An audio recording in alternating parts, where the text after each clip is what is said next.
Come on.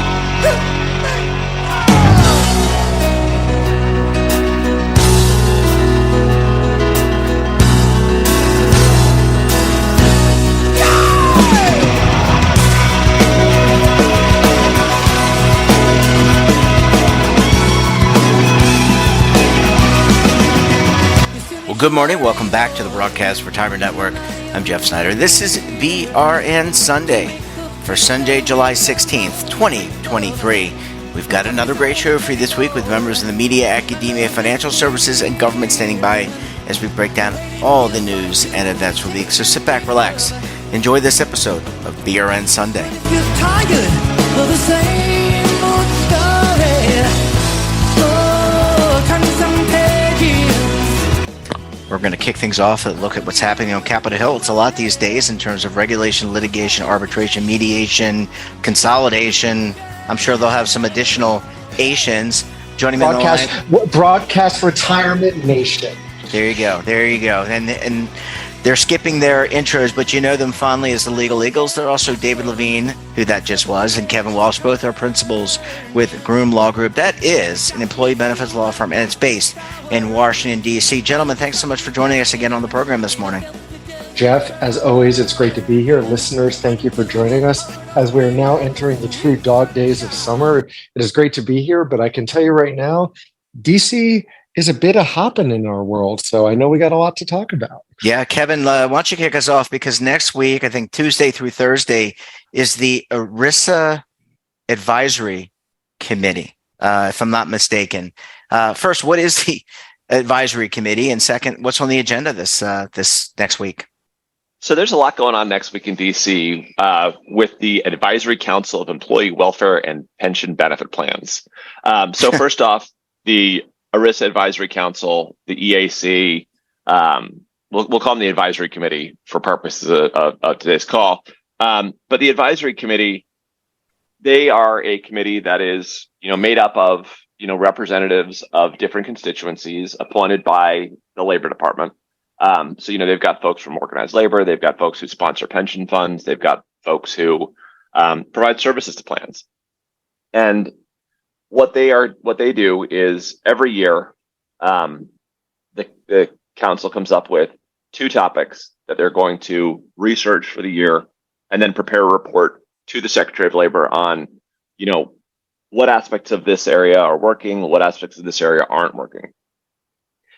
So the meetings coming up next week are, the first set of meetings that the council is doing since they picked their topics. And so they're going to be doing essentially, a day of listening on one topic, a day of listening on the other topic. And the two topics they picked are record keeping in the electronic age, which, I think listeners, you'll know it could come back to things like missing participants. It could come back to things like cybersecurity.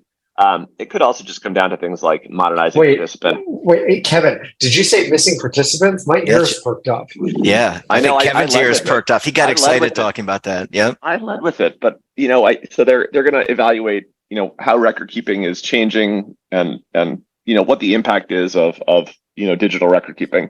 That seems like a pretty great topic to get to in 2023 with computers being all new. The second topic they're looking at is long-term disability benefits and mental health disparity. Mm-hmm. So I think they're looking at, the differences that people are seeing in terms of the benefits that are available and how, services can differ. We don't spend a lot of time talking about, health benefits on this show, but, this really highlights the breadth of the Labor Department's mandate with respect to benefit plans that, they oversee both retirement and health. Now, the very interesting thing here is that in addition to the two topics that the council is going to do a report on in 2023, Congress last year told the DOL to consult with the council on evaluating pension risk transfer transaction guidance. And for folks who don't know what pension risk transfer is, in short, if you're a company that is offering a defined benefit pension plan, you really have two ways of, ending your defined benefit plan.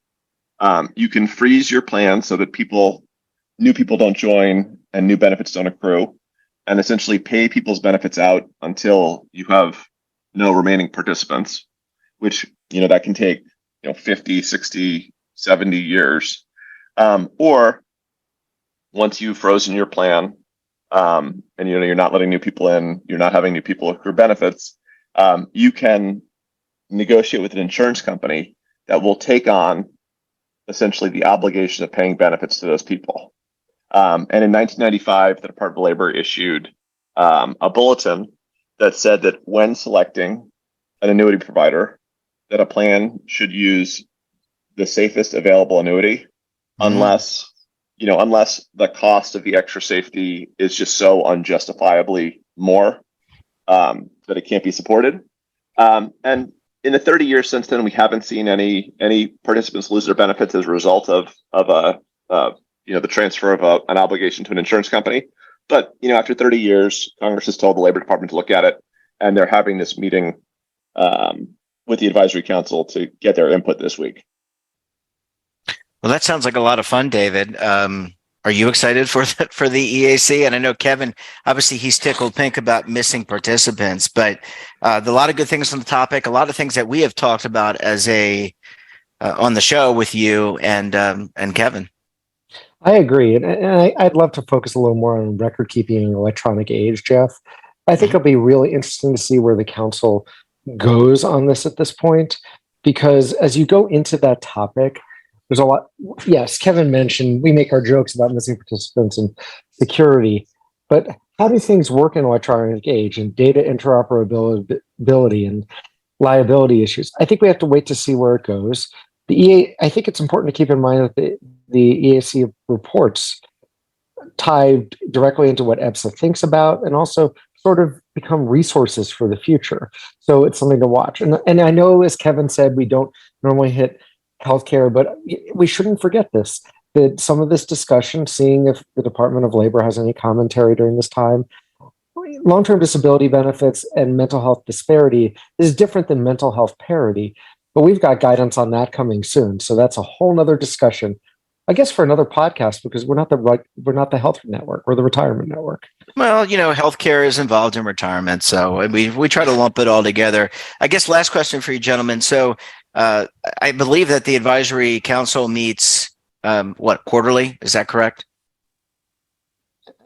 I think that's right. They meet periodically. They meet a number of times throughout the year. I always blank on the exact number. Yeah, I'm sorry. Sorry, I wasn't trying to quiz you guys. But in terms of no. The next step. So that obviously this is gaining feedback from people in and around the industry, plan sponsors, et cetera. You guys already went through that. Do they often take the suggestions and try to put them into policy as it comes to future regulation? Is that the end goal here for this advisory council? It's I don't think it's a specific, this becomes a regulation, but it certainly is a mutual interaction of the regulated community and the Department of Labor on things they're both interested in. So I think it does impact regulations enforcement. I think they have it in mind as they go forward. But is there an exact correlation of A to B? Probably a little bit more limited than that. Yeah. Yeah, I mean, and just kind of tie it all together in a nice bow. This is going back to what we have talked about in the past. I mean, this is the Labor Department. This is a key function to understand what is impacting employers, employees, all different constituencies, and that's what ultimately they take back. And it's all part of that education process. David, Kevin, we're going to have to leave it there. Great to talk to you as always. Sounds like a great council, great topics, and we'll look forward maybe to hearing some of your feedback next week on that, and we talk about some other things. Enjoy the rest of your weekend, gentlemen. Thanks for having us on, Jeff, and thank you, listeners. Bye. Goodbye.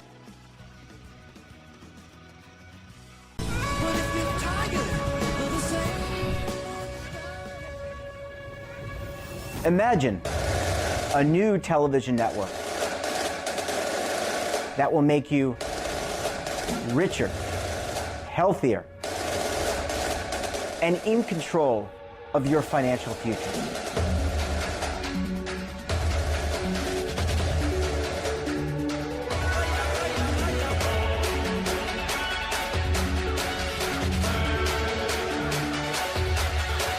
This network is for the policewoman in Nashville, Tennessee, the baker in Dubuque, Iowa, the teacher in Lexington, Kentucky.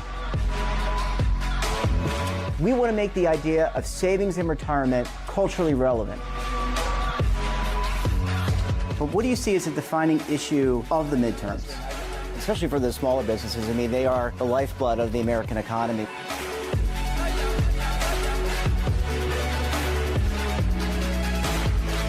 Featuring exclusive interviews, current affairs, and docuseries. 33 years old, you retired early. The philosophy is money only matters if it helps you live a life that you love. But you got to start thinking about retirement as soon as you get in. The Broadcast Retirement Network will drive very high engagement with premium partnerships. So this isn't retirement and savings for your parents or grandparents. This is for all Americans. And we're going to change the way you think about money.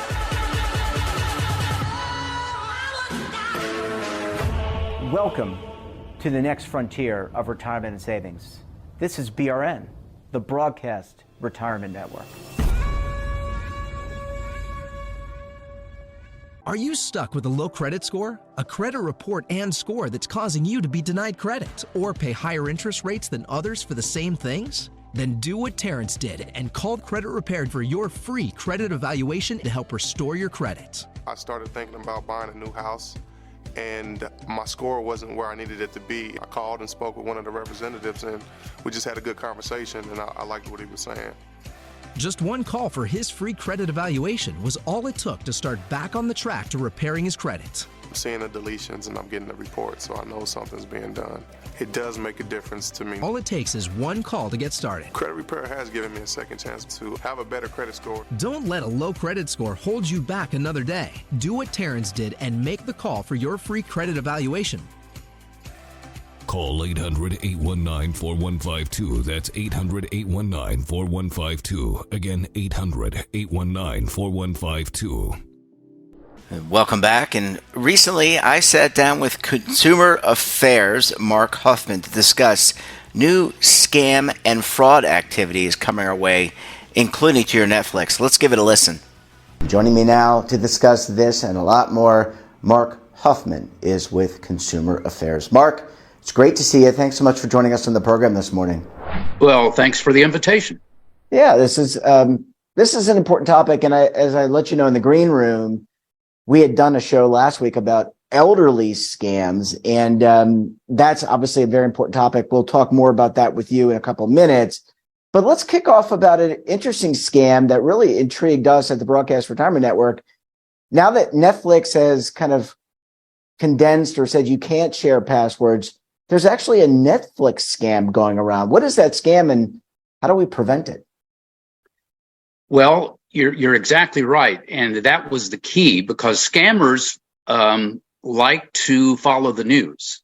And Netflix was in the news a few weeks ago when they announced that they weren't going to let you share your login or your account with people outside your household.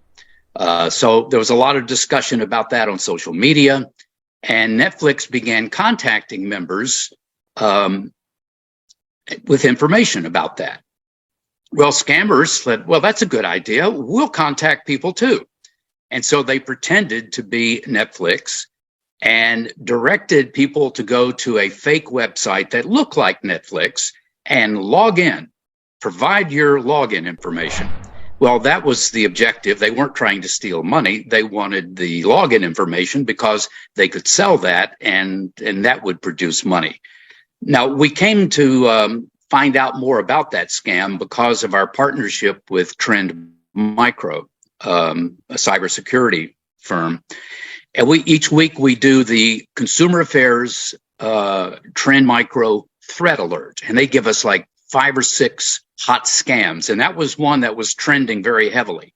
That keeps us kind of up to date on what the bad guys are up to.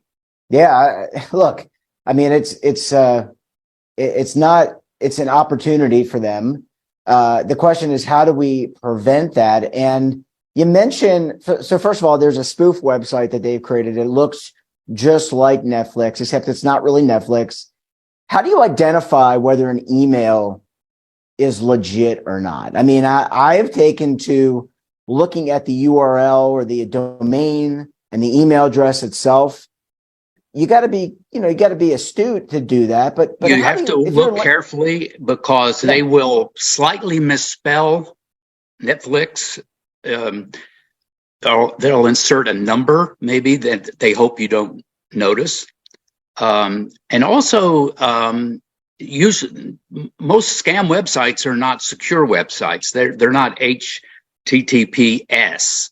So if that S is not there, and again, that's a minuscule thing, but you just have to be alert and not take it at face value that, people are who they say they are. Yeah. Because 90% of scams now are imposter scams. Yeah. I mean, they're just people pretending to be a company, pretending to be a real person, pretending to be a bank. Let's talk about some of those other scams. I just want to shift. I mean, this is a big one. Netflix obviously has, I think it's probably the biggest streaming service. It's certainly been around for a while. I mean, it's the one that kind of clobbered Blockbuster, if people remember Blockbuster. But let's talk about some of the other scams. And there are banking scams. There are, we just saw information from the CFPB about PayPal, Venmo, those types of apps. What are some of the other scams that you're running into? Well, in terms of bank scams, if somebody makes a fraudulent purchase with your credit card, your credit card company is probably really quick to flag you or ask you about it. Sometimes it's a legitimate charge you made, but they're, erring on the side of caution. So scammers are sending people text messages and saying, "We're your bank. Did you make this $3,400 purchase?" And you say, "Heavens, no." And so, okay, well, hit yes or no. And then immediately they call you and pretending to be your bank and say, "Well, we'll help you get your money back." And in the process, they glean all types of information from you, including all your account information, so that there was no $3,400 charge, but after you talk to them, they've taken all your money because they've had your login information because you just gave it to them. And when you look at the figures that you get from Trend Micro, like I mentioned to you, we've done some work with talking about elderly scams, but does it really run the gamut in terms of who's being scammed? Like people my age, your age, younger. I mean, younger people who I would think would be relatively sophisticated. Are they getting scammed as well?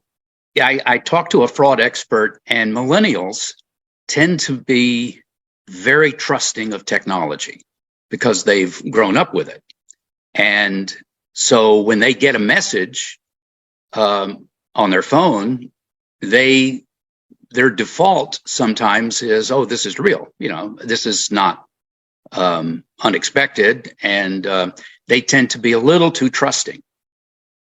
Yeah. Boomers, on the other hand, they fall for some scams, but some, they've lived long enough that they're a little wiser sometimes, a little more skeptical. I was going to say, if you've seen the first Terminator, that's all you need to know, right? I mean, that might create a little bit of skepticism in it, but in all seriousness, it's a big problem, and you want to be trustful. But I think experience, man, that is a good teacher, right? Experience is a good teacher.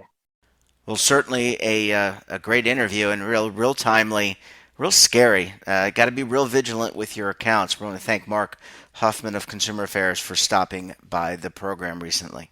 And that wraps up this episode of BRN Sunday. Have a topic of interest, someone you think we should talk to, drop us a line. And don't forget, for all the latest curated news and lifestyle, wellness, finance, tech, so much more, all in one place, check out today's edition of our daily newsletter, The Morning Pulse. Want to search our archives, check out our latest content, visit our website, and of course, all of our streaming partners. We're back again tomorrow for another edition of BRN AM. We'll have a very special guest. Until then, I'm Jeff Snyder. Stay safe, keep on saving, and don't forget, roll with the changes.